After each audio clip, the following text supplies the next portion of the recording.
ಈ ಕಾರ್ಯಕ್ರಮಕ್ಕೆ ಸಾಕ್ಷಿಯಾಗಿರುವಂತಹ ಶ್ರೀಮಠದ ಸದ್ಭಕ್ತರಿಗೂ ತಮಗೆಲ್ಲರಿಗೂ ಶರಣು ಶರಣಾರ್ಥಿಗಳನ್ನು ಅರ್ಪಿಸಿ, ತಮಗೆಲ್ಲ ಗೊತ್ತಿರುವ ಹಾಗೆ ಈ ನಾಡಿನೊಳಗಡೆ ಅನ್ನದಾನೇಶ್ವರರ ಮಠ, ಅವರ ಬದುಕು ಹೇಗೆಲ್ಲ ಪ್ರಸಿದ್ಧಿಯನ್ನು ಪಡೆದು ಅನ್ನೋದಕ್ಕಿಂತ ಈ ಊರನ್ನು ಹೇಗೆಲ್ಲ ಪ್ರಸಿದ್ಧಿಗೆ ತಂದರು ಅನ್ನೋದನ್ನು ಒಂದಿಷ್ಟು ಸ್ಮರಿಸ್ಕೊಳ್ಳುವಂಥ ದಿನ. ಬಹುಶಃ ತಾವೆಲ್ಲರೂ ಗೊತ್ತಿರುವ ಹಾಗೆ ಈ ಸಂಸ್ಥಾನ ಮಠಕ್ಕೆ ಒಂದು ಬದುಕಿನ ಚಿತ್ರಣವನ್ನು, ಹೀಗೂ ಬದುಕಬಹುದು ಅನ್ನೋದನ್ನು ನಾಡಿಗೆ ತಿಳಿಸ್ಕೊಟ್ಟಂಥ ಚೇತನರು ಇಲ್ಲಿವರೆಗೆ ತಂದು ಇನ್ನೊಂದು ಹಂತದ ಚಲನೆಗೆ ಕಾರಣರಾಗಿ ಇವತ್ತು ಮಧ್ಯೆ ಇಲ್ಲದೇನೆ ಆ ಚೈತನ್ಯ ಸ್ವರೂಪದ ಮೂಲಕ ನಮ್ಮೆಲ್ಲರನ್ನ ಮುನ್ನಡೆಸ್ತಾ ಇರುವಂಥ ಈರುವರು ಪೂಜ್ಯರನ್ನು ಸ್ಮರಿಸಿಕೊಳ್ಳುವಂಥ ಒಂದು ಸೌಭಾಗ್ಯ. 112 ವರ್ಷಗಳ ಹಿಂದೆ ಈ ನೆಲದಲ್ಲಿ ಅಡ್ಡಾಡಿ ಪಾವನ ಮಾಡಿ ಲಿಂಗೈಕ್ಯರಾಗಿರುವಂಥ ಹಿರಿಯ ಗುರುಗಳನ್ನು 3 ವರ್ಷದ ಹಿಂದೆ ಈ ನಾಡಿಗೆ ಒಂದು ಶಕ್ತಿಯಾಗಿದ್ದು ಅಂತಹ ಅಪರೂಪದ ಕಾರಣರಾಗಿ ಇವತ್ತು ಮುಂದಿನ ಪೀಳಿಗೆಗೆ ಈ ವ್ಯವಸ್ಥೆಯನ್ನು ಬಿಟ್ಟು ಲಿಂಗೈಕ್ಯರಾಗಿರುವಂತಹ ಪರಮ ಪೂಜ್ಯರನ್ನು ಭಾಳಷ್ಟು ಜನ ಅವರ ಆಶೀರ್ವಾದದಿಂದ, ಅವರ ಒಡನಾಟದಿಂದ, ಅವರ ಸೇವೆಯಿಂದ ಬದುಕಿನ ಅನಂತ ಗಳಿಗೆಗಳನ್ನು, ಅದಕ್ಕೊಂದಿಷ್ಟು ಚೈತನ್ಯ ಇದೆ, ಇರುವಷ್ಟು ಕಾಲ ಅದನ್ನು ಬಳಸಿಕೊಂಡು ಮರೆಯಾಗಿ ಹೋದವರ ಬದುಕಿನ ಕಥೆಗಳು ಅನೇಕ. ಮರೆಯಾದರೂ ಸಹಿತ ಬದುಕಿಗೆ ಸಾಕ್ಷಿಯಾಗುತ್ತಲೇ ಇರುವಂಥವರು ಒಂದಿಷ್ಟು ಜನ. ಅದಕ್ಕೆ ಕೆಲವರು ಜೀವಂತ ಇದ್ದರೂ ಸಹಿತ ಮರೆಯಾಗ್ತಾರೆ, ಕೆಲವರು ಮರೆಯಾದರೂ ಸಹಿತ ಜೀವಂತವಾಗಿರ್ತಾರೆ. ಅಂತಹ ಪೂಜ್ಯರನ್ನು ನಾವು ಇವತ್ತು ಸ್ಮರಿಸೋದು. ಅದಕ್ಕೆ ಅಲ್ಲಮ ಪ್ರಭುಗಳು ಒಂದು ಮಾತನ್ನು ಭಾಳ ಚೆನ್ನಾಗಿ ಹೇಳ್ತಾರೆ. ತಾವು ನಿಜ ಜೀವನದೊಳಗಡೆ ಎಷ್ಟು ದಿನ ಬದುಕ್ತೀರ ಅನ್ನೋದು ಮುಖ್ಯ ಅಲ್ಲ, ಹೇಗೆ ಬದುಕ್ತೀರ ಅನ್ನೋದು ಆ ವಚನ ಎರಡೂ ಹೇಗೆ ಸಮ್ಮಿಳಿತ ಆಗ್ತಾವು ಅನ್ನೋದಕ್ಕೆ. ಅವರು ವಚನದಲ್ಲಿ ಹೇಳ್ತಾರೆ, ಬೆಣ್ಣೆ ಮತ್ತು ಕಂದಿಲ ಕರಗಲಿಟ್ಟಡೆ ಬೆಣ್ಣೆ ಉಳಿದಿತ್ತು, ಕಂದಲು ಕರಗಿತ್ತು ಅನ್ನೋಂಥ ವಚನ. ನಿಮ್ಗೆಲ್ರಿಗೂ ಗೊತ್ತಿರುವಂಗೆ ಮನೆಯಾಗ ಬೆಣ್ಣೆ ಕಾಸೋದಕ್ಕೆ ಇಡ್ತೀರಿ. ಬೆಣ್ಣೆ ಕಾಸೋದಕ್ಕೆ ಬಳಸ್ತಾರಲ್ಲ ಪಾತ್ರೆ ಇರ್ತಲ್ಲ, ಅದಕ್ಕೆ ಕಂದಲು ಅಂತ ಕರೀತಾರೆ. ಸಾಮಾನ್ಯವಾಗಿ ನೀವೆಲ್ಲರೂ ಬೆಣ್ಣೆಯನ್ನು ಕಾಸೋದಕ್ಕೆ ಪ್ರಾರಂಭ ಮಾಡಿದ್ದೀವಿ ಅಂದ್ರೆ ಬೆಣ್ಣೆ ಕರಗತ್ತೆ, ಬೋಗೋಣಿಯನ್ನು ಕರಗೋದಿಲ್ಲ, ಹೌದಲ್ಲ? ಆದರೆ ವಚನದಲ್ಲಿ ಏನು ಹೇಳ್ತಾರೆ ಅಂತಂದ್ರೆ, ಅಲ್ಲಿ ಕಾಸೋದಕ್ಕಿಟ್ಟಂಥ ಬೆಣ್ಣೆ ಹಾಗೆ ಉಳಿಯುತ್ತೆ, ಆದರೆ ಬೋಗೋಣಿ ಕರಗತ್ತೆ ಅಂತ ಹೇಳ್ತಾರೆ. ನಮಗೆ ಮೇಲ್ನೋಟಕ್ಕೆ ಇದು ಅಸಾಧ್ಯ ಅಂತ ಅನಿಸುತ್ತೆ. ಇವತ್ತಿನ ಈ ಸಮಾರಂಭಕ್ಕೆ ನೀವು ಉಳ್ಕೊಂಡು ಕಂದಲು ಕರಗಿದಂತಹ ಘಟನೆ ಇದು. ಕಂದಲು ಅಂತಂದರೆ, ಬೋಗೋಣಿ ಅಂತಂದರೆ ಈ ದೇಹ ಅನ್ನೋದು. ಒಂದಿಷ್ಟು ವರ್ಷಗಳಾದ ಮೇಲೆ ಈ ದೇಹ ಕರಿಗೆ ಹೋಗುತ್ತೆ. ಕರಿಗೆ ಹೋದ ಮೇಲೆಯೂ ಉಳಿಯೋದು ಯಾವುದು ಅಂತಂದರೆ ಬೆಣ್ಣೆ ಅಂತಂದರೆ ಆತ್ಮ, ಮಾಡಿದ ಕಾರ್ಯಗಳು, ಈ ಲೋಕದೊಳಗೆ ಮಾಡಿ ಹೋಗಿರುವಂಥ ಪುಣ್ಯ ಕಾರ್ಯಗಳು. ಹಾಗೆ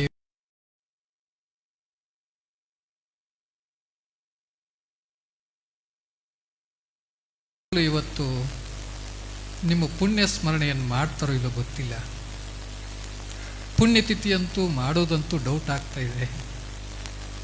ಕೊನೆಗೆ ಮಣ್ಣು ಹಾಕೋದಕ್ಕೆ ಬಂದರೂ ಪುಣ್ಯ ಅನ್ನುವಂಥ ಪರಿಸ್ಥಿತಿಯೊಳಗೆ ನಾವು ಇದ್ದೀವಿ. ಆದರೆ 112 ವರ್ಷಗಳಿಂದ ಈ ಸಮಾಜ ಹಾಗೆಯೇ ಅದನ್ನು ಗೌರವಿಸ್ಕೊಂಡು ಸ್ಮರಣೆ ಮಾಡೋದಿದೆಯಲ್ಲ, ಅಷ್ಟು ಸರಳಂತೂ ಅಲ್ಲ. ಇದ್ದಾಗೆಲ್ಲ ಹೊಗಳಿ ಒಂದಿಷ್ಟು ಮಾತಾಡ್ಸಿ ಹೋಗೋರು ಭಾಳ ಆದ್ರೆ ಹೋದ್ಮೇಲೆ ಮಾತಾಡ್ಸೋರಿದ್ದಾರಲ್ಲ, ಅದು ತುಂಬ ಕಡಿಮೆ. ಯಾರು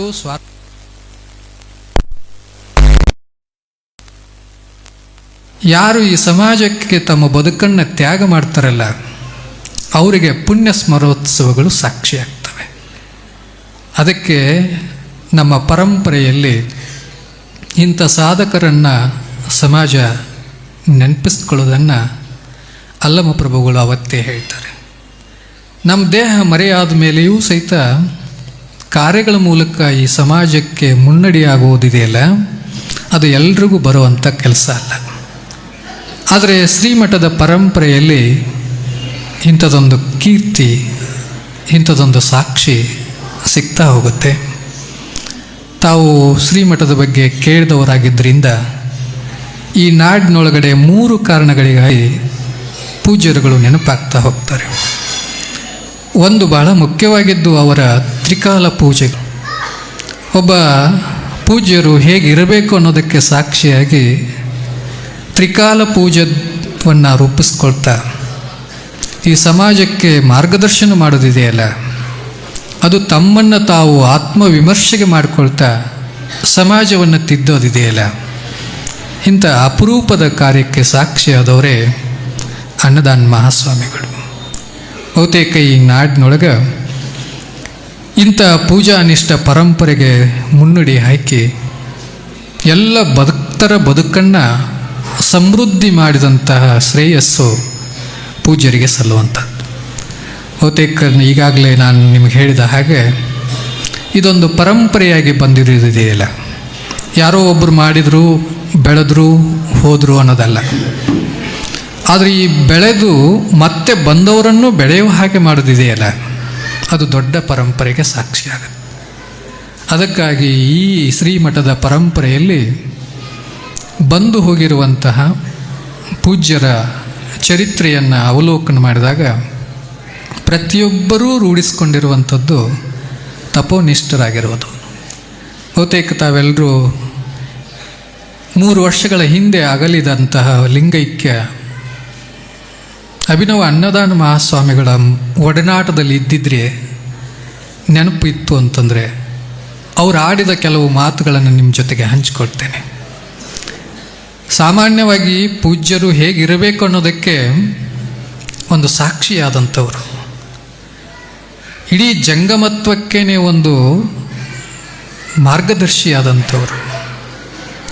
ಅಂಥವರ ಬದುಕು ಹೇಗಿತ್ತು ಅನ್ನೋದಕ್ಕೆ ರನ್ನನ ಗದಾಯುದ್ಧದಲ್ಲಿ ಒಂದು ಸಾಲು ಬರುತ್ತೆ. ಎಷ್ಟು ಸೂಕ್ಷ್ಮವಾದ ಸಾಲು ಅಂತಂದರೆ, ತನ್ನನ್ನು ತಾನು ಸುಟ್ಕೊಳ್ತಾನೇ ಬತ್ತಿ ಜ್ಯೋತಿಯಾಗಿ ತನ್ನ ಸಮೀಪಕ್ಕೆ ಬಂದಿರುವಂಥ ಇನ್ನೊಂದು ಬತ್ತಿಗೆ ಸ್ಪರ್ಶ ಕೊಟ್ಟು ಅದು ಬೆಳಗು ಹಾಗೆ ಮಾಡೋದು. ನೀವು ಗಮನಿಸ್ಕೊಳ್ರಿ, ಒಂದು ಕಡ್ಡಿಯನ್ನು ಕೊರೆದು ಒಂದು ದೀಪವನ್ನು ಹಚ್ಚಿದ ಮೇಲೆ ಕಡ್ಡಿ ಇನ್ನೊಂದು ದೀಪ ಹಚ್ಚುವುದರೊಳಗಾಗಿಯೇ ಅದು ಆರಿ ಹೋಗ್ಬೋದು, ಆಗಿ ಹೋಗ್ಬೋದು. ಕಡ್ಡಿಗಿರುವ ಆಯುಷ್ಯ ಒಂದು ಕ್ಷಣದಲ್ಲಿನೇ ಒಂದು ದೀಪವನ್ನು ಹಚ್ಚಿ ಮರೆಯಾಗಿ ಬಿಡುತ್ತೆ. ಆದರೆ ಒಂದು ದೀಪ ತನ್ನ ಬಳಿಗೆ ಬಂದಂಥ ಅನೇಕ ಬತ್ತಿಗಳಿಗೆ ಬೆಳಗುವ ಶಕ್ತಿಯನ್ನು ಕೊಡ್ತಾ ಕೊಡ್ತಾ ತನ್ನ ಶಕ್ತಿಯನ್ನೂ ಕಳ್ಕೊಳ್ಳೋದಿಲ್ಲ, ಸಮೀಪಕ್ಕೆ ಬಂದಿರುವಂಥ ದೀಪದ ಶಕ್ತಿಯನ್ನು ಕಳೆಯೋದಿಲ್ಲ. ತಾನು ಬೆಳಗದಂತೆ ಮತ್ತೊಂದು ದೀಪವು ಬೆಳಗಲಿ ಅನ್ನುವಂಥ ಭಾವದಿಂದ ಬೆಳಗೋದು ಯಾವುದಾದ್ರೂ ಇದ್ದರೆ ಅದು ಜ್ಯೋತಿ ಒಂದೇ. ಅಂಥ ಜ್ಯೋತಿಯ ಪರಂಪರೆಯಂತೆ ಈ ಮಠದಲ್ಲಿ ಆಗಿ ಹೋಗಿರುವಂಥ ಪೂಜ್ಯರನ್ನು ನೋಡಿದರೆ ಪ್ರತಿಯೊಬ್ಬರೂ ತಮ್ಮ ತಮ್ಮ ಶಕ್ತ್ಯಾನುಸಾರ ತಪೋನಿಷ್ಠರಾಗಿ ಈ ಸಮಾಜಕ್ಕೆ ಮಾರ್ಗದರ್ಶನವನ್ನು ಮಾಡಿದ್ದನ್ನು ನೋಡ್ತೇವೆ. ಅದಕ್ಕೆ ಬಹಳ ಮುಖ್ಯವಾಗಿದ್ದು ಏನು ಅಂತಂದರೆ, ಅಲ್ಲಮ ಪ್ರಭುಗಳು ಹೇಳುವಂಥ ಇನ್ನೊಂದು ವಚನ ಇದೆ, ತಾವು ಕೇಳಿರ್ತೀರ ಅಂದ್ಕೊಳ್ತೇನೆ. ಪ್ರತಿಯೊಬ್ಬರನ್ನು ನೋಡಿದಾಗ 4 ಸಂಗತಿಗಳು ಬಹಳ ಮುಖ್ಯ ಅಂತ ಹೇಳ್ತಾರೆ. ಒಂದು ಅವರ ದೇಹ, ಒಂದು ಅವರ ಮನಸ್ಸು, ಇನ್ನೊಂದು ಅವರು ಏನೇನು ರುಚಿಗಳನ್ನು ಇಟ್ಕೊಂಡಿದ್ದಾರೆ ಅನ್ನೋದು, ಇನ್ನೊಂದು ಅವರು ಹೇಗೆ ಮಾತಾಡ್ತಾ ಇದ್ರು ಅನ್ನೋದು. ಆ ವಚನ ಹೀಗಿದೆ: ತನು ಒಂದು ದೀಪ, ಮನ ಒಂದು ದ್ವೀಪ, ಆಪ್ಯಾಯನ ಒಂದು ದೀಪ, ವಚನ ಒಂದು ದ್ವೀಪ. ಈ 4 ದೀಪಗಳು ನಿಮಗೆ ಗೊತ್ತಿರುವಂಗೆ, ದ್ವೀಪ ಅಂತಂದರೆ ನಡುಗಡ್ಡೆ. ಅವುಗಳ ಸುತ್ತು ನೀರು ಸುತ್ತಾ ಇರುತ್ತೆ, ಅವು ಮಾತ್ರ ಹಾಗೆ ಒಂದಕ್ಕೊಂದು ಟಚ್ ಆಗಲಾರ್ದೇ ಇರ್ತವೆ. ಅವು ಏನಾದರೂ ಬೆಸಗೊಂಡಡೆ, ಇಂತಿ 4 ದ್ವೀಪಗಳು ಬೆಸಗೊಂಡಡೆ ಅಲ್ಲಿ ಗುಹೇಶ್ವರ ನಿಪ್ಪಕಾನ ಅಂತ ಹೇಳ್ತಾರೆ. ಯಾವಾಗ 4 ಒಂದಕ್ಕೊಂದು ಹೊಂದಾಣಿಕೆ ಹಾಕಿದ್ದು ಅಂದ್ರೆ ಮಾತ್ರ ಒಂದು ನಿಲಯ ಆಗ್ತಾ ಹೋಗುತ್ತೆ. ಬಹುತೇಕರು ತಮ್ಮ ಪೂಜಾ ನಿಷ್ಠತೆಯನ್ನು ಬಳಸ್ಕೊಳ್ಳೋದ್ರ ಜೊತೆಗೆ ಯೋಗನಿಷ್ಠರಾಗಿರುವಂಥದ್ದು, ದೇಹವನ್ನು ಹುರಿಗೊಳಿಸ್ಕೊಳ್ಳುವಂಥದ್ದು. ಬಹುಪಾಲು ತಮಗೆ ಗೊತ್ತಿದೆ, ಒಬ್ಬ ಸನ್ಯಾಸಿ ಅಥವಾ ಒಬ್ಬ ಸ್ವಾಮಿತ್ವಕ್ಕೆ ಬರುವಂಥ ವ್ಯಕ್ತಿ ತನ್ನ ದೇಹವನ್ನು ಹುರಿಗೊಳಿಸ್ಕೊಳ್ಳುವಂಥ ಸ್ಥಿತಿ, ಅದರಲ್ಲೂ ಹಿಮಾಲಯಕ್ಕೆ ಹೋಗಿ ತಪಸ್ಸನ್ನು ಮಾಡಿದಂಥ ಸ್ಥಿತಿ, ಬಂದ ಮೇಲೆ ಈ ಸಮಾಜದೊಳಗಡೆ ದೇಹ ವಿಕಾರ ಆಗದ ಹಾಗೆ ಕಾಯ್ಕೊಳ್ಳುವಂಥ ಸ್ಥಿತಿ, ಇದನ್ನು ಅತ್ಯಂತ ಪೂಜಾನಿಷ್ಠರಾಗಿ ಕಟ್ಕೊಂಡಂಥದ್ದು ಈ ಪರಂಪರೆ. ಹಾಗಾಗಿನೇ ಗುರು ಪರಂಪರೆಯಲ್ಲಿ ಭಾಳ ದೊಡ್ಡ ಶಕ್ತಿಗೆ ಈ ದೇಹಕ್ಕೆ ಕೊಟ್ಟರು. ತಾವೆಲ್ಲರೂ ಗಮನಿಸ್ಕೊಂಡಿದ್ದೀರಿ, ಅಭಿನವ ಅನ್ನದಾನ ಮಹಾಸ್ವಾಮಿಗಳು ಹೊಸಪೇಟೆ, ಹಾಲ್ಕೆರೆ, ಶಿವಯೋಗ ಮಂದಿರ ಹೀಗೆ ತ್ರಿಕೋನಾಕಾರದಲ್ಲಿ ತಿರುಗಾಡುವಾಗ ರಾತ್ರಿ ಹಗಲೆನ್ನದೆ ಹೇಗೆ ಸಂಚರಿಸ್ತಾ ಇದ್ರು. ಹಾಗೆ ಸಂಚರಿಸುವಾಗ ಅವರಿಗೆ ಈ ದೇಹ ಹೇಗೆ ಸಾಥ್ ಕೊಡ್ತಾ ಇತ್ತು. ಅದಕ್ಕೆ ಕಾರಣ ಏನು ಅಂತಂದರೆ ದೇಹವನ್ನು ಹುರಿಗೊಳಿಸಿಕೊಂಡದ್ದು. ಅದಕ್ಕೆ ಅಲ್ಲಮರು ಹೇಳುವಾಗ ಆ ದೇಹವನ್ನು ಮೊದಲು ಹುರಿಗೊಳಿಸ್ಕೊಳ್ಳೋದು. ಎರಡನೇದ್ದು ಯಾವುದು ಅಂತಂದರೆ ಮನಸ್ಸನ್ನು ಹುರಿಗೊಳಿಸ್ಕೊಳ್ಳೋದು. ಎಂಥ ಆಶೆ ಆಮಿಷಗಳನ್ನು ಮೀರಿ ಅದಕ್ಕೊಂದು ಮಾರ್ಗವನ್ನು ಕೊಡೋದು. ಅದಕ್ಕೆ ಗುರು ಪರಂಪರೆಯಲ್ಲಿ ಬಂದಿರುವಂಥವರ ಮನಸ್ಸನ್ನು ಸ್ವಲ್ಪ ಯಾರಾದರೂ ಪರೀಕ್ಷೆಗೆ ಒಳಪಡಿಸೋದಕ್ಕೆ ಹೋಗಿದ್ರೆ ತಾವೇ ಸೋಲ್ತಾ ಇದ್ದರೆ ಹೊರತು ಪೂಜ್ಯರು ಸೋಲ್ತಿರಲಿಲ್ಲ. ಅಂತಹ ನಿಷ್ಠದಿಂದ ಕೂಡಿದಂಥ ಒಂದು ಮನಸ್ಸಿನ ಗಟ್ಟಿತನ ಬರುವುದಿದೆಯಲ್ಲ, ಇಷ್ಟೆಲ್ಲ ಸಂಪತ್ತಿನ ಮಧ್ಯೆ ಮನಸ್ಸನ್ನು ವ್ಯಾಘ್ರ ಆಗದ ಹಾಗೆ ರೂಪಿಸ್ಕೊಳ್ಳೋದಿದೆಯಲ್ಲ, ಅಂತಹ ಶಕ್ತಿ ಬರೋದು ಹೇಗೆ? ಮೂರನೇದ್ದು ಆಪ್ಯಾಯನ ಅನ್ನೋದು. ಆಪ್ಯಾಯನ ಅಂತಂದ್ರೆ ರುಚಿಗಳು.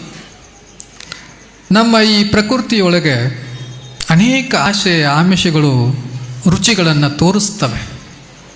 ಕೆಲವುಗಳನ್ನು ನೋಡಿದ ತಕ್ಷಣವೇ ಬಾಯಾಗಿ ನೀರು ಬರೋದತ್ತ, ತಿನ್ನೋಕ್ಕಿಂತ ಮೊದಲನೇ.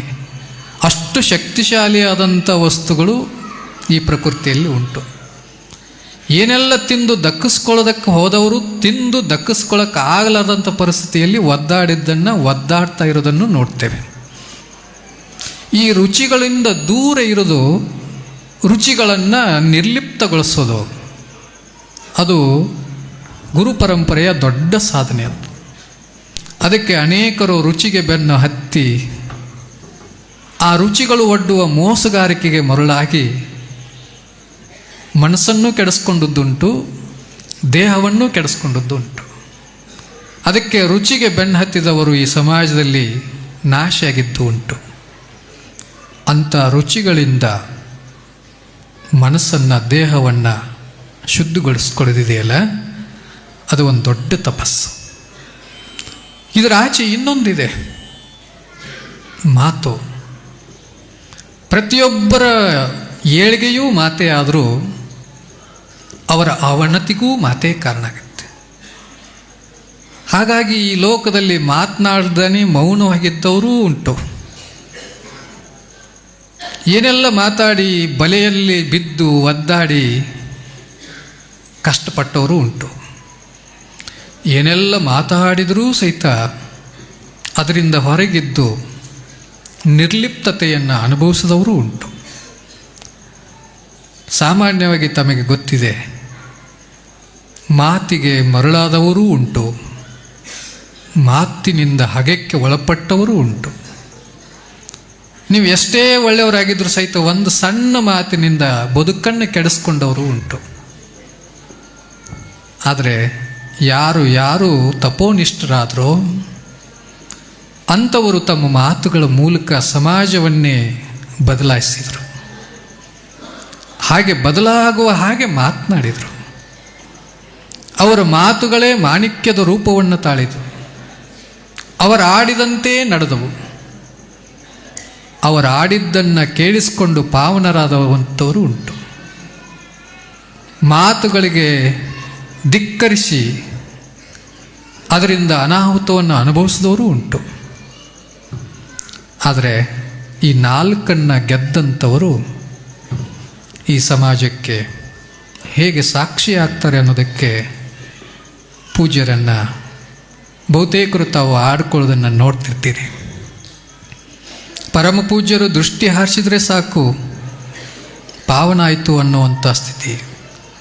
ಅವರ 4 ಮಾತುಗಳನ್ನು ಕೇಳಿದರೆ ಸಾಕು ಬದುಕು ಬಂಗಾರ ಆಯಿತು ಅನ್ನೋದಂಥದ್ದನ್ನು ಕೇಳ್ತೇವೆ. ಅದಕ್ಕೆ ಪರಮ ಪೂಜ್ಯರ ಮಾತುಗಳು ಇನ್ನೂ ಭಾಳ ವಿಶೇಷತೆ ಏನು ಅಂತಂದರೆ, ಅಭಿನವ ಅನ್ನದಾನ ಮಹಾಸ್ವಾಮಿಗಳಿಗೆ ಈ ನೇರವಾದಂಥ ನುಡಿಗಳ ಮೂಲಕ ಸಮಾಜವನ್ನು ಎಚ್ಚರಿಸುವಂಥ ಶಕ್ತಿ ಇತ್ತಲ್ಲ, ಆ ಶಕ್ತಿ ಎಲ್ಲಿಂದ ಬರ್ತಿತ್ತು, ಹೇಗೆ ಬರ್ತಿತ್ತು? ತಾವೆಲ್ಲರೂ ಗಮನಿಸಿದ ಹಾಗೆ ಇವತ್ತು ಈ ವೇದಿಕೆ ಮೇಲೆ ಪೂಜ್ಯರುಗಳಿದ್ದಾರೆ. ಬಹುಪಾಲು ಪೂಜಾ ನಿಷ್ಠರಾಗಿರೋದ್ರಿಂದ, ಆ ಪರಂಪರೆಯ ಭಾಗವಾಗಿರೋದ್ರಿಂದ, ಅಂಥದ್ದೊಂದು ಶಕ್ತಿಯ ಸಂಚಲನ ಆಗ್ತಾ ಇರೋದ್ರಿಂದ ಅದಕ್ಕೆ ಕಾರಣ ಆಗಿರುವಂಥ ಆ ಪಥ ಇದೆಯಲ್ಲ, ಆ ದಾರಿ ಇದೆಯಲ್ಲ, ಅದನ್ನು ಸರಿಯಾದ ನಿಟ್ಟಿನೊಳಗಡೆ ಮುನ್ನಡೆಸುವ ಶಕ್ತಿ ಇದೆಯಲ್ಲ, ಇವೆಲ್ಲವುಗಳನ್ನು ಜನರಿಗೆ ತಿಳಿಸೋದಕ್ಕೆ ಈ ಜಾತ್ರೆ ಸಾಕ್ಷಿಯಾಗತ್ತೆ. ಆ ಕಾರಣಕ್ಕಾಗಿ ಇವತ್ತು ಯಾಕಾಗಿ ಅವರು ಪೂಜೆಯನ್ನು ಮಾಡಬೇಕು ಅನ್ನೋದೊಂದು ಪ್ರಶ್ನೆ ಬರುತ್ತೆ. ಅವರನ್ನೇ ಪೂಜಿಸಬೇಕಾದಂಥ ಸ್ಥಿತಿಯಲ್ಲಿ ನಾವಿರುವಾಗ ಅವರು ಯಾರನ್ನು ಪೂಜಿಸ್ತಾರೆ? ಈ ಪ್ರಶ್ನೆ ಬಂದಾಗ 3 ಕಾರಣಗಳನ್ನು ಪರಂಪರೆಯಲ್ಲಿ ಹೇಳ್ತಾರೆ. ಒಂದು, ಭಕ್ತಿಯನ್ನು ರೂಪಿಸ್ಕೊಳ್ಳೋದಕ್ಕೆ. ನಾವು ಏನನ್ನೂ ನಂಬಲಿಲ್ಲ ಅಂದರೆ ನಾವು ಜಗತ್ತಿನಲ್ಲಿ ಏನನ್ನೂ ಪಡೆಯೋದಕ್ಕೆ ಸಾಧ್ಯ ಇಲ್ಲ. ನಂಬಿಸೋದಿದೆಯಲ್ಲ, ಜಗತ್ತಿಗೆ ನಂಬಿಸುವಂಥ ಶಕ್ತಿ ಇದೆಯಲ್ಲ, ಅದು ಭಾಳ ಕಠಿಣ. ನಿಮಗೆಲ್ಲ ಗೊತ್ತಿದೆ, ನಮಗೆ ಹುಟ್ಟಿಗೆ ಕಾರಣ ಆಗಿರುವಂಥ ತಂದೆ ಯಾರು ಅನ್ನೋದನ್ನು ನಂಬಿಸಿ ತಾಯಿ ತನ್ನ ಮಗುವಿಗೆ ಹೇಳುವುದಿದೆಯಲ್ಲ, ಎಷ್ಟು ಕಷ್ಟ ಅದು. ಎಷ್ಟು ಸಾರಿ ಹೇಳಿ ನಮಗೆ ಇವನು ನಿಮ್ಮ ತಂದೆ ಅಂತ ಹೇಳಿದ್ದುಂಟು, ಇವ ನಿಮ್ಮ ಅಣ್ಣ ಅಂತ ಹೇಳಿ ನಂಬಿಸಿದ್ದುಂಟು. ಅಷ್ಟು ಹೇಳಿದ ಮೇಲೆ ಅರಿವಿಗೆ ತಂದುಕೊಂಡು ಆಮೇಲೆ ಇವನು ನನಗೆ ಅಪ್ಪ, ಇವನು ನನಗೆ ಅಣ್ಣ ಅನ್ನೋದನ್ನು ಕಲಿಸ್ಕೊಂಡ್ವಿ. ಈ ಸಮಾಜಕ್ಕೆ ನೀವು ನಂಬ್ರಿ ಅಂತ ಹೇಳಿದ ತಕ್ಷಣ ಯಾರು ನಂಬೋದಿಲ್ಲ. ನಂಬೋ ಹಾಗೆ ಮಾಡೋದಿದೆಯಲ್ಲ, ಅದೊಂದು ದೊಡ್ಡ ತಪಸ್ಸು. ಅದಕ್ಕೆ ಬಹುಪಾಲು ತಮಗೆ ಗೊತ್ತಿದೆ, ನಂದವಾಡಿಗೆಯ ಪೂಜ್ಯರು ಈಗಾಗಲೇ ವೇದಿಕೆಯಲ್ಲಿದ್ದಾರೆ. ಅವರ ಶ್ರೀಮಠದ ಒಂದು ಪರಂಪರೆಯಲ್ಲಿ ಉರಿಲಿಂಗ ಪೆದ್ದಿಯ ಕತೆ ಬರುತ್ತೆ. ಎಂತಹ ವಿಶೇಷ ಕತೆ ಅದು ಅಂತಂದರೆ, ಒಬ್ಬ ಕಳ್ಳನಿಗೆ ಲಿಂಗ ದೀಕ್ಷೆಯ ಅರಿವಾಗುತ್ತೆ, ಆಶೆಯಾಗತ್ತೆ. ಗುರುಗಳಿಗೆ ಬಂದು ಬೇಡ್ಕೊಳ್ತಾನೆ, ನನಗೆ ಲಿಂಗ ದೀಕ್ಷೆ ಮಾಡಿ ಅಂತೆ. ಲಿಂಗ ದೀಕ್ಷೆ ಮಾಡಿ ಅಂದ ತಕ್ಷಣವೇ ಗುರುಗಳು ತಮ್ಮ ಹತ್ತಿರ ಇರುವಂಥ ಒಂದು ಕಲ್ಲನ್ನು ಒಗಿತಾರೆ. ತಗೋ ಇದು ಲಿಂಗ ಕಟ್ಕೋ ಅಂತೇಳಿ ಒಂದು ಲಿಂಗವನ್ನು ಕಟ್ಕೊಂಡು ಒಂದು ಕೆರೆಯನ್ನು ಕಟ್ಟುವಾಗ ಬಂದಂಥ ಕಲ್ಲು ತೆಗೆಯೋದಕ್ಕೆ ಆಗದೇ ಇರುವಂಥ ಸ್ಥಿತಿ ಬಂದಾಗ ಯಾವುದನ್ನು ಗುರುಗಳು ಕಲ್ಲು ಅಂತ ಕೊಟ್ಟಿದ್ರು ಅದನ್ನು ಲಿಂಗು ಅಂತ ಯಾವ ಶಿಷ್ಯ ಅದನ್ನು ಅನುಭವಿಸಿದ್ನೋ ಅದನ್ನು ಇಟ್ಕೊಂಡು ಅವನು ಬೆಳೆದ ರೀತಿಯನ್ನು ನೋಡಿದರೆ, ಕೆರೆ ತೆಗೆಯೋ ಹೊತ್ನ್ಯಾಗ ಒಂದು ಅಡ್ಡ ಕಲ್ಲು ಬರುತ್ತೆ. ಕಲ್ಲನ್ನು ತೆಗೆಯೋದಕ್ಕೆ ಸಾಧ್ಯ ಆಗದೇ ಇದ್ದಾಗ ಇವನು ಹೋಗಿ ತಾನು ಕಟ್ಕೊಂಡಿರುವಂಥ ಲಿಂಗದ ಸ್ಪರ್ಶವನ್ನು ಕಲ್ಲಿಗೆ ಮಾಡ್ತಾನೆ. ಆ ಲಿಂಗದ ಸ್ಪರ್ಶವನ್ನು ಮಾಡಿದ ತಕ್ಷಣ ಕಲ್ಲು ಪುಡಿ ಪುಡಿಯಾಗಿ ನೀರು ಬರುತ್ತೆ. ಭಾಳ ವಿಚಿತ್ರ ಅನಿಸುತ್ತೆ. ಯಾವುದನ್ನು ಇದ್ದ ಕಲ್ಲು ಒಗದು ಕೇಸಿ ಕಟ್ಕೋಣಿ ಅಂತ ಹೇಳಿ ಕೊಟ್ಟರು, ಅದನ್ನು ಲಿಂಗು ಅಂತೇಳಿ ಹೇಗೆ ನಂಬಿ ಅದನ್ನು ರೂಪಿಸ್ಕೊಂಡ್ರು. ಇದರ ಮಧ್ಯೆ ಇರುವಂಥ ನಂಬಿಕೆ ಇದೆಯಲ್ಲ, ಹೇಗೆ ಕಟ್ಟೋದು ಇದನ್ನು? ಇವತ್ತು ಅನೇಕರು ನಾವೆಲ್ಲರೂ ಲಿಂಗ ಅಂಥೇಳಿ ಕೊಟ್ಟದ್ದನ್ನೇ ಕಲ್ಲು ಅಂಥೇಳಿ ತಿಳ್ಕೊಳ್ಳುವಂಥ ಜನ ಇರುವಾಗ, ಕಲ್ಲನ್ನು ಒಗೆದು ಲಿಂಗ ಅಂತ ಪರಿಭಾವಿಸ್ಕೊಳ್ಳುವಂಥ ಮಾತಿದೆಯಲ್ಲ, ಅದು ಎಲ್ರಿಗೂ ಬರೋದಕ್ಕೆ ಸಾಧ್ಯ ಇಲ್ಲ. ಇದೇ ಪರಂಪರೆಯನ್ನು ನಾವು ನೆನಪಿಸ್ಕೊಂಡ್ರೆ ಇವತ್ತು ಈ ನಾಡಿಗೆ ಅವ್ರ ಮಾತು ಕೇಳೋದಕ್ಕೆ ಕಾರಣ ಅಂದರೆ ಇದೇ ನಂಬೋದು. ಅದನ್ನೇ ಭಕ್ತಿ ಅಂತ ಕರೆದ್ರು. ಈ ನಂಬುವುದ್ರ ಜೊತೆಗೆ ಇನ್ನೊಂದು ಬಹಳ ಮುಖ್ಯವಾಗಿದ್ದು, ನಂಬ್ತಾರಂತ ಕೊಂಡು ಏನೇನಾರ ಹೇಳೋದಲ್ಲ, ಅದಕ್ಕೊಂದಿಷ್ಟು ಜ್ಞಾನವನ್ನು ಕಂಡುಕೊಳ್ಳೋದು. ಅದಕ್ಕೆ ಎರಡನೆಯ ಹಂತ, ಎಲ್ಲ ಗುರು ಪರಂಪರೆಯನ್ನು ನೋಡಿಕೊಂಡಾಗ ಒಂದು ಭಕ್ತಿಯನ್ನು ಕೊಟ್ಟರು, ಜ್ಞಾನವನ್ನು ಕೊಟ್ಟರು. ಜ್ಞಾನ ಕೊಡದೇ ಇರತಕ್ಕಂಥ ಸ್ಥಿತಿ ಏನಾದರೂ ನಿರ್ಮಾಣ ಆಗಿದ್ದರೆ ಭಕ್ತಿಯನ್ನು ಹೇಗೆಲ್ಲ ವ್ಯಭಿಚಾರಕ್ಕೆ ಬಳಸ್ಕೋಬಹುದಾಗಿತ್ತು. ಅದಕ್ಕೆ ಅನೇಕ ಸಾರಿ ನೀವೆಲ್ಲ ಗಮನಿಸ್ಕೊಳ್ತಿರ್ತೀರಿ, ಭಕ್ತಿಯೊಳಗೆ ಮೋಸ ಹೋಗಿ ವ್ಯವಸ್ಥೆಯನ್ನು ಅಸ್ತವ್ಯಸ್ತ ಮಾಡಿದ್ದನ್ನು ನೋಡ್ತೇವೆ. ಹೀಗೆ ಆಗಬಾರ್ದು ಅಂತ ಹೇಳಿನೇ ಜ್ಞಾನವನ್ನು ಕೊಟ್ಟರು. ಭಾಳ ವಿಶೇಷತೆ ಏನು ಅಂತಂದರೆ, ಭಕ್ತಿ ಜ್ಞಾನದ ನಂತರದಲ್ಲಿ ಪ್ರತಿಯೊಬ್ಬರಿಗೂ ಹುಟ್ಟಬೇಕಾಗಿರುವಂಥದ್ದು ಯಾವುದು ಅಂದರೆ ವೈರಾಗ್ಯವನ್ನು. ಯಾವ ಭಕ್ತ ಜ್ಞಾನವಂತನಾಗಿ ವೈರಾಗ್ಯವನ್ನು ತಾಳಲಿಲ್ಲ ಅಂದರೆ ಅವನಿಗೆ ಮೋಕ್ಷ ಅನ್ನೋದೇ ಇರೋದಿಲ್ಲ, ಐಕ್ಯ ಸ್ಥಿತಿ ಅಂತ ಬರೋದಿಲ್ಲ. ಇದನ್ನು ತಾವೂ ಅನುಭವಿಸ್ತಾ ತಮ್ಮ ಸಮೀಪಕ್ಕೆ ಬಂದವರಿಗೂ ಅದನ್ನು ಅನುಭವಿಸುವ ಹಾಗೆ ಮಾಡ್ತಾ ತ್ರಿಕಾಲ ಪೂಜಾ ನಿಷ್ಠರಾಗಿ, ಒಂದು ಪೂಜೆಯನ್ನು ಭಕ್ತಿಗಾಗಿ, ಒಂದು ಪೂಜೆಯನ್ನು ಜ್ಞಾನಕ್ಕಾಗಿ, ಒಂದು ಪೂಜೆಯನ್ನು ವೈರಾಗ್ಯಕ್ಕಾಗಿ ಮಾಡಿ ಎಷ್ಟೆಲ್ಲ ಇದ್ರೂ ಸಹಿತ ನಿರಮ್ಮಳಾಗಿ ಈ ಸಮಾಜವನ್ನು ತಿದ್ದೋದಿದೆಯಲ್ಲ, ಅದು ಎಲ್ರಿಗೂ ಬರೋದಕ್ಕೆ ಸಾಧ್ಯ ಇಲ್ಲ. ನಾವು ಸಣ್ಣ ಸಣ್ಣ ಆಸ್ತಿ ಮಾಡಿರ್ತೇವೆ, ವಿಲ್ಲು ಬಡಿಯೋದ್ರಾಗನೇ 7 ಆಗಿರ್ತೇವೆ. ಇಷ್ಟೆಲ್ಲ ಭಕ್ತ ಸಮೂಹವನ್ನು ಬೆಳೆಸಿ ಅದರಿಂದ ದೂರ ಹಿಡಿಯೋದಿದೆಯಲ್ಲ, ಅದರಿಂದ ನಿರ್ಲಿಪ್ತರಾಗೋದಿದೆಯಲ್ಲ, ಅದು ತ್ರಿಕಾಲ ಪೂಜಾ ನಿಷ್ಠರಿಗೆ ಮಾತ್ರ ಸಲ್ಲೋದು. ಅಂಥ ತ್ರಿಕಾಲದ ಸ್ಥಿತಿಗೆ ಕಾರಣರಾಗಿರುವಂಥವರು ಪರಮ ಪೂಜ್ಯರು. ಬಹುತೇಕರು ತಮಗೆ ಗೊತ್ತಿದೆ,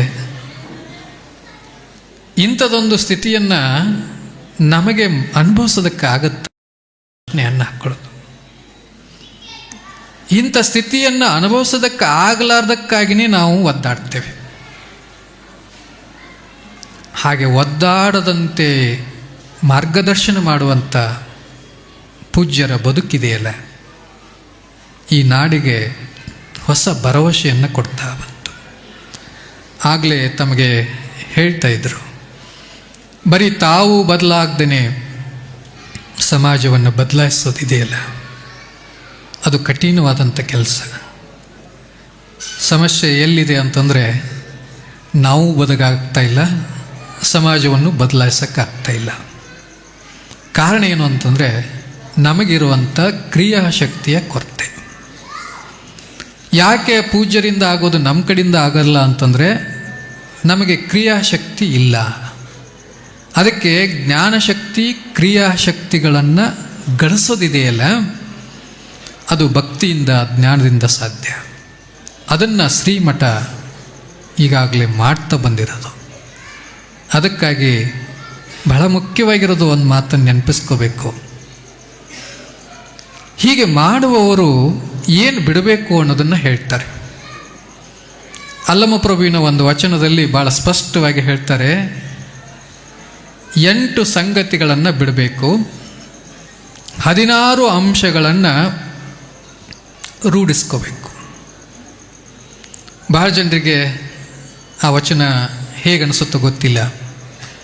8 ಸಂಗತಿಗಳು ಯಾವುವು ಅಂತಂದರೆ ಮದಗಳು ಅಂತ ಕರೀತಾರೆ. ಅಷ್ಟಮದಗಳನ್ನು ಕಳ್ಕೊಂಡಾಗ ಮತ್ತು 16 ಸಂಗತಿಗಳನ್ನು ಅಳವಡಿಸಿಕೊಂಡಾಗ ಹೇಗೆ ಇರುತ್ತೆ ಅನ್ನೋದಕ್ಕೆ ಒಂದು ಸಣ್ಣ ಉದಾಹರಣೆ ಕೊಡ್ತೀನಿ ನಿಮಗೆ. ಇಷ್ಟೊತ್ತನ ನಾನು ಹೇಳಿದ ಹಾಗೆ ಕೆಲವು ಸಾರಿ ಜ್ಞಾನ ಹೆಚ್ಚಾಯಿತು ಅಂದರೆ ಅಹಂಕಾರ ಹೆಚ್ಚೋಕೋತ ಹೋಗುತ್ತೆ. ನನ್ನಿಂದ ಯಾರು, ನನಗಿಂತಲೂ ಯಾರು ಮಿಗಿಲಿಲ್ಲ ಅನ್ನೋಂಥ ಇದು ಎಂಥ ಸ್ಥಿತಿ ತಂದು ನಿಲ್ಲಿಸುತ್ತಂತಂದ್ರೆ, ಸಾಮಾನ್ಯನಿಗಿಂತಲೂ ಅತಿ ಹೆಚ್ಚು ಕೆಡಕನ್ನು ಉಂಟು ಮಾಡೋದೇ ಈ ಜ್ಞಾನವನ್ನು ಪಡ್ಕೊಂಡಿದ್ದರಿಂದ. ಅದಕ್ಕೆ ಈಗಲೂ ಸಮಸ್ಯೆ ನೋಡ್ತಾ ಇರ್ತೀವಿ. ಕಲೀಲಾರ್ದವ್ರಿಗಿಂತಲೂ ಕಲ್ತವರಿಂದಲೇ ಅಪರಾಧಗಳು ಹೆಚ್ಚಾಗ್ತಾ ಇರೋದು. ಅದಕ್ಕೆ ಕಾರಣ ಏನು ಅಂತಂದರೆ ಆ ಮದಗಳನ್ನು ಕಳ್ಕೊಳ್ಳೋದಕ್ಕೆ ಆಗದೇ ಇರೋದು. ಅದರಲ್ಲಿ ಭಾಳ ಮುಖ್ಯವಾಗಿ ಕುಲ ಮದ ಅಂತ ಬರುತ್ತೆ, ಜಾತಿ ಮದ ಅಂತ ಬರುತ್ತೆ. ಇವತ್ತು ಜಾತಿ ಮದಗಳನ್ನು ಕಳ್ಕೊಳ್ಳೋದಕ್ಕೆ ನಾವು ಹೊಡೆದಾಡ್ತಾ ಇರೋದು. ಜ್ಞಾನ ಮದ, ಜಾತಿ ಮದ, ಕೊನೆಗೊಂದು ಬರುತ್ತೆ ತಪೋ ಮದ ಅಂತ ಬರುತ್ತೆ. ಭಾಳ ವಿಚಿತ್ರ ಅನಿಸುತ್ತೆ. ತಪಸ್ಸು ಮಾಡಿ ಮಾಡಿ ಮಾಡಿ ಮಾಡಿ ಪ್ರಸಿದ್ಧಿ ಪಡೆದುಕೊಂಡು 2 ವರಗಳನ್ನು ಕೊಡ್ತಾರೆ. ಒಂದು ಒಳ್ಳೆಯ ವರಗಳನ್ನು, ಇನ್ನೊಂದು ಕೆಟ್ಟ ವರಗಳನ್ನು ಕೊಡ್ತಾರೆ. ಭಾಳ ಸಾರಿ ಮಾತಾಡ್ತಿರ್ತಾರೆ, ಅವರು ಮಾತಾಡಿಬಿಟ್ರು ಅಂದ್ರೆ ಹುಸಿ ಹೋಗೋದಿಲ್ಲ ಅಂತ ಹೇಳ್ತಾರೆ. ಸರಿ, ಹುಸಿ ಹೋಗೋದಿಲ್ಲ. ಮಾತಾಡಿದ ಮಾತಿನ ಪರಿಣಾಮಗಳೇನಾಗ್ತವೆ? ಕೆಲವು ಮಣಿನೇ ಮುರಿದು ಹೋಗ್ಬಿಡ್ತವೆ. ಆದರೆ ತಪೋ ನಿಷ್ಠರಾಗಿರುವಂಥವರು ಅಂಥ ಕೆಡಕಿಗೆ ಬಳಸ್ಕೊಳ್ಳಾರ್ದಂಥದ್ದಿರದೇ ಅಲ್ಲ, ಸಮಾಜವನ್ನು ಉದ್ಧಾರ ಮಾಡ್ತವೆ. ಅದಕ್ಕೆ ನಾವು ಅನೇಕ ಕಥೆಗಳನ್ನು ನೋಡಿದ್ದೀವಿ. ಋಷಿಗಳು ತಪಸ್ಸು ಮಾಡಿ ಮಾಡಿ ಕಣ್ಣು ಬಿಟ್ಟರೆ ಸಾಕು ಹಕ್ಕಿ ಪಕ್ಷಿಗಳೆಲ್ಲ ಸುಟ್ಟು ಬೀಳ್ತಾ ಇದ್ದು ಅಂತ ಕಥೆಗಳನ್ನು ಕೇಳ್ತಾ ಇದ್ದೀವಿ. ಆದರೆ ತಪಸ್ಸು ಮಾಡಿದ ಮೇಲೆ ಜೀವ ಹೋಗುವಂಥ ಸ್ಥಿತಿಯಲ್ಲಿದ್ದಂಥವುಗಳು ಬದುಕು ಹಾಗೆ ಭರವಸೆಯನ್ನು ಯಾವುದು ಕೊಡುತ್ತಲ್ಲ, ಅದು ತಪಸ್ಸು. ಬಹುತೇಕರು ತಾವು ಕೇಳಿದ ಹಾಗೆ ಇಟಗಿಯ ಭೀಮಮ್ಮನ ಹೆಸರನ್ನು ಕೇಳಿದಿರಿ. ಭಾಳ ಸಾರಿ ತಾವೆಲ್ಲರೂ ಗಮನಿಸ್ಕೋಬೇಕಾಗಿರುವ ಇನ್ನೊಂದು ಹೆಸರನ್ನು ತಾವು ಕೇಳಿಸ್ಕೊಳ್ತೀರಿ. ಅದು ಸಜ್ಜಲಗುಡ್ಡದ ಶರಣಮ್ಮನವ್ರದ್ದು. ಅಂಥವರನ್ನು ಈ ಸಮಾಜಕ್ಕೆ ಕೊಡುವಂಥ ಶಕ್ತಿ ಇತ್ತಲ್ಲ, ಕ್ರಿಯಾಶಕ್ತಿ ಇತ್ತಲ್ಲ, ಆ ಶಕ್ತಿಯ ಫಲ ಬಂದದ್ದೇ ಆ ಪೂಜ್ಯರ ಬದುಕಿನ ಇವತ್ತಿನ ಈ ಸ್ಥಿತಿಗೆ ಕಾರಣ. ಇಂಥ ಮಹಾತ್ಮರ ಬದುಕು ನಮಗೆಲ್ಲರೂ ಪ್ರೇರಣೆ ಆಗುತ್ತೆ, ಆಗಬೇಕು ಅನ್ನೋ ಕಾರಣಕ್ಕಾಗಿ ಶ್ರೀಮಠದ ಪರಂಪರೆಯಲ್ಲಿ ಜಾತ್ರೆಗಳು, ಸ್ಮರಣೋತ್ಸವಗಳು ನಡೀತವೆ. ಸಾಕ್ಷಿಯಾಗಿರುವಂಥಕ್ಕೆ ಕಾರಣ ಆಗಬೇಕು ಅನ್ನೋದನ್ನು ಆಶಿಸಿ ಪೂಜ್ಯರು ಆಶೀರ್ವಚನ ನೀಡಲಿದ್ದಾರೆ.